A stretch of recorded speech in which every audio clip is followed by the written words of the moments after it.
कैसे हैं आप सब लोग। ब्यूटीफुल निधि की beautiful success story. I am so sorry Nidhi, आपने बहुत महीने पहले मुझे सक्सेस स्टोरी भेजी है, लेकिन मौका ही नहीं आ रहा था कि सक्सेस स्टोरी आपकी ले पाऊँ। लेकिन ठीक है, अभी मेल की जो सक्सेस स्टोरीज़ हैं बहुत कम बची हुई हैं।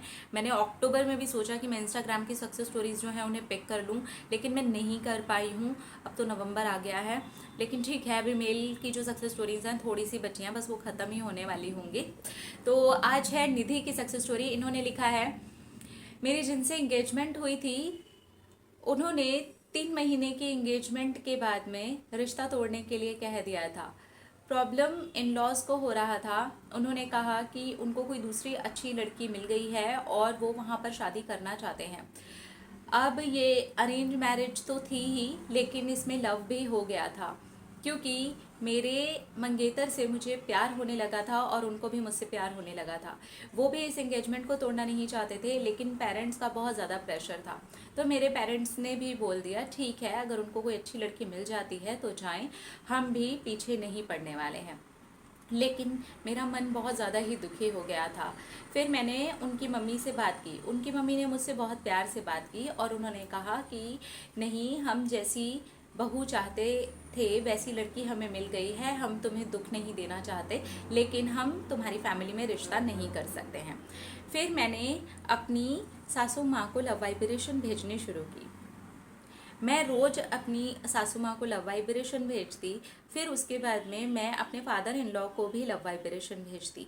मैं दोनों ही लोगों को लव वाइब्रेशंस भेजने लगी। इस बीच में मेरे पार्टनर के साथ में बात चलती थी और हम दोनों ही मंगेतर थे। अभी इंगेजमेंट टूटी नहीं थी, लेकिन हाँ, उन्होंने तोड़ने के लिए बोल दिया था। फाइनली इंगेजमेंट टूट भी गई। उस दिन मैं बहुत रोई, लेकिन फिर भी मैंने रात को लव वाइब्रेशन भेजी। मैंने फ्लो को नहीं तोड़ा। मैं बहुत ज़्यादा पॉजिटिव होकर, हैप्पी होकर के लव वाइब्रेशन भेजती थी। और उसके बाद में मैंने अपनी फैमिली की बात मान ली और सब कुछ छोड़ दिया। मैंने कहा ठीक है, और मेरी फैमिली ने कहा कि अब कुछ टाइम रुक जाते हैं, उसके बाद में हम लड़के देखेंगे, तुम अपने माइंड को पहले शांत कर लो। तो मैं अपने माइंड को कैसे शांत करूं ये समझ नहीं आ रहा था। इस बीच में मैंने होओपोनोपोनो प्रेयर का आपका वीडियो देखा और अपने लिए होओपोनोपोनो प्रेयर करनी शुरू की। जैसे मैं उन लोगों को रात को लव वाइब्रेशन भेजती थी, बिल्कुल वैसे ही मैं अपने लिए होओपोनोपोनो प्रेयर भी करने लगी। सिर्फ अपने लिए ही करती थी और मैं फील करने लगी कि मैं बहुत ज़्यादा वो करते करते रोती हूँ, जैसे कि अंदर से कुछ निकल रहा हो। और मुझे अच्छा महसूस होता था। दूसरे दिन हल्का हल्का महसूस होने लगा। धीरे धीरे करके मैंने उन लोगों को अपने माइंड से निकालना शुरू कर दिया। यहाँ तक कि मैंने अपने मंगेतर को बोल दिया कि भगवान करे आपको बहुत अच्छी लड़की मिले और आपकी ज़िंदगी बहुत अच्छी हो।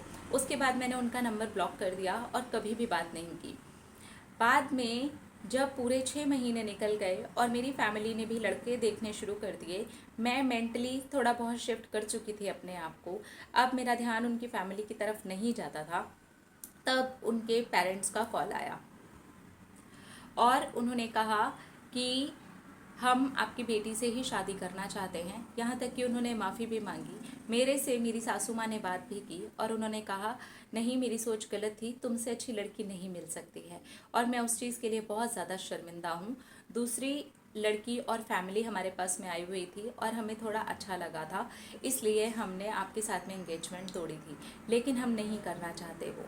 और फिर उसके बाद में मेरी इंगेजमेंट के पहले अपने मंगेतर से दोबारा से बात हुई। मेरी 2 बार एंगेजमेंट हुई है सेम इंसान के साथ में। तब मैंने अपने मंगेतर से बात की और उन्होंने ये कहा कि मैं एक दिन भी नहीं रहा हूँ तुम्हारे बिना, तुमने सब कुछ मना कर दिया। मैंने अपनी फैमिली को बहुत ज़्यादा समझाने की कोशिश की, लेकिन वो नहीं समझे। उन्होंने जिस लड़की से मिलवाया था वो लड़की रेडी नहीं थी और उसने काफ़ी सारी चीज़ें ऐसी कर दी थी जो मेरी फैमिली को समझ में नहीं आई।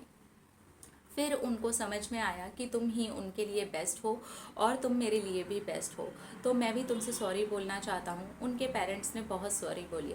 मेरे पेरेंट्स ने साफ मना कर दिया कि नहीं, आपकी फैमिली में हम अपनी बेटी नहीं देंगे। मैंने अपने पेरेंट्स को एक शब्द भी नहीं कहा। यहाँ तक कि मैंने अपने मंगेतर को कह दिया अब मेरे पेरेंट्स जो बोलेंगे मैं वही करूँगी। अगर वो नहीं चाहते आपकी फैमिली में शादी करना तो मैं नहीं करूँगी। लेकिन मेरी बड़ी सिस्टर ने जा कर के मेरे मम्मी पापा को कन्विंस किया और उनको जा कर के समझाया कि फैमिली अच्छी है, सामने से सॉरी भी बोल रही है, तो मेरे पेरेंट्स धीरे धीरे करके मान गए। फाइनली मेरी दोबारा से एंगेजमेंट हो गई, शादी की डेट भी पक्की हो गई और ये मिरेकल से कम नहीं है।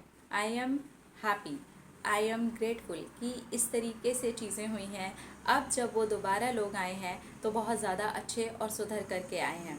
अब मेरी लाइफ ब्यूटीफुल हो गई है। पहले इतना नहीं था, इन लोगों के साथ में मेरा रिश्ता समझ में आता नहीं था, लेकिन अब तो सब कुछ समझ में आता है, क्योंकि अब उन लोगों को समझ में आ गया है कि मैं उन लोगों के लिए बेस्ट हूँ। और जब उन लोगों को ये समझ में आ गया है तो वो मेरे साथ में बहुत ज़्यादा ही प्यार से रहते हैं और बहुत अच्छे से मुझे ट्रीट करते हैं। मेरी फैमिली की भी वो बहुत ज़्यादा इज्जत करते हैं और मेरी फैमिली से उन्होंने जितनी बार सॉरी बोला है उसकी तो कोई गिनती ही नहीं है।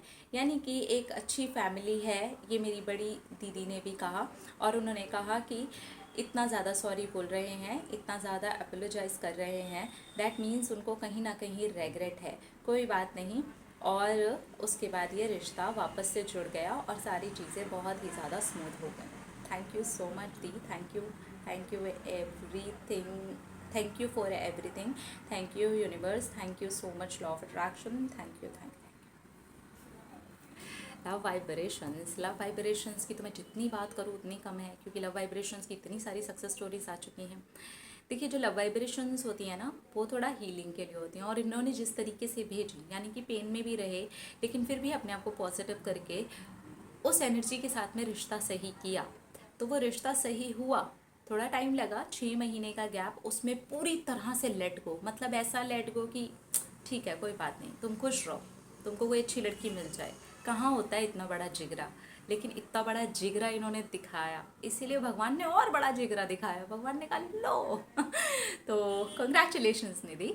और आप लोग रखिए अपना अपना ख्याल, अपने आपसे कीजिए ढेर सारा प्यार, ताकि अट्रैक्ट करें ढेर सारा प्यार। I love you all, Tata.